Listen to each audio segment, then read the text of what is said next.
समझे? देखो बच्चों, ये आकृति आपको दिखाई दे रही है, ये क्या है आपकी आयत। इसे क्या बोलते हैं? आयत। इसमें क्या होता है, एक तो लंबाई होती है, ये लंबाई है, और इसे क्या कहते हैं? चौड़ाई। लंबाई और चौड़ाई।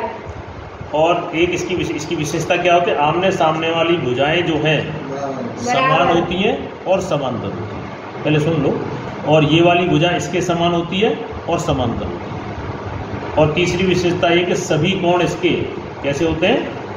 90 डिग्री के होते हैं, बराबर भी होते हैं और 90 डिग्री के भी होते हैं। इसके क्षेत्रफल का सूत्र क्या है आपका? लंबाई गुणा चौड़ाई।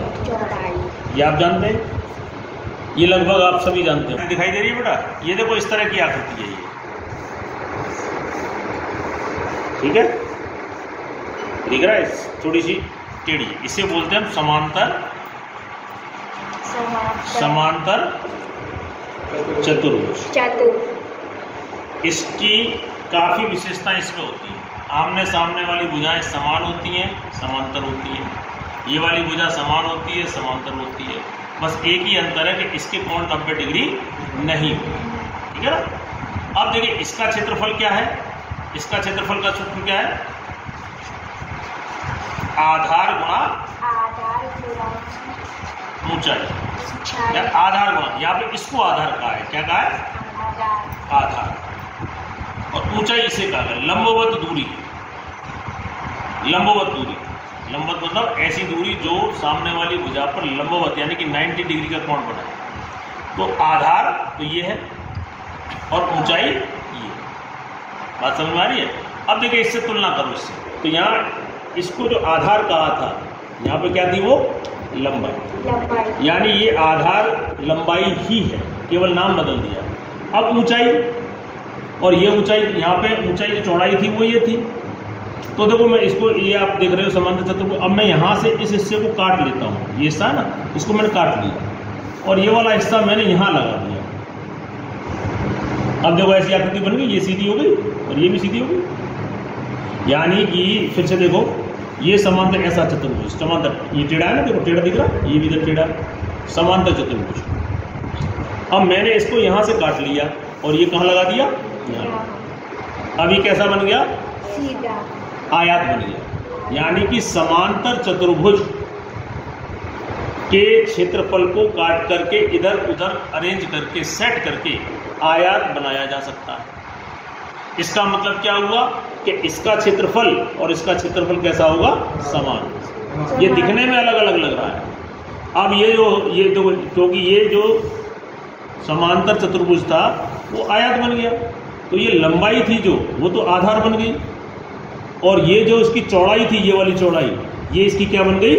ऊंचाई। यानी कि आधार गुणा ऊंचाई जो है वो इसकी लंबाई आधार, इसकी चौड़ाई, इसकी ऊंचाई। यानी क्षेत्रफल की दृष्टि से अगर दोनों, इसका लंबाई और इसका आधार समान है, इसकी चौड़ाई और इसकी ऊंचाई समान है, तो क्षेत्रफल की दृष्टि से ये दोनों कैसे होंगे?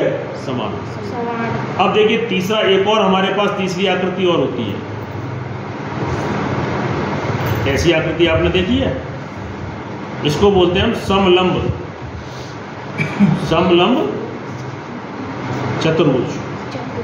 समलंब, ठीक है ना? ये देखो, इस तरह की आकृति,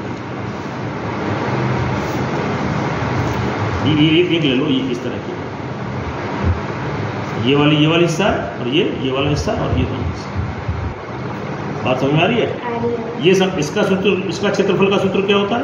क्षेत्रफल इक्वल टू 1/2 आमने सामने वाली भुजाओं का योग। आमने सामने वाली भुजाओं का योग, यानी कि जोड़, ठीक है ना?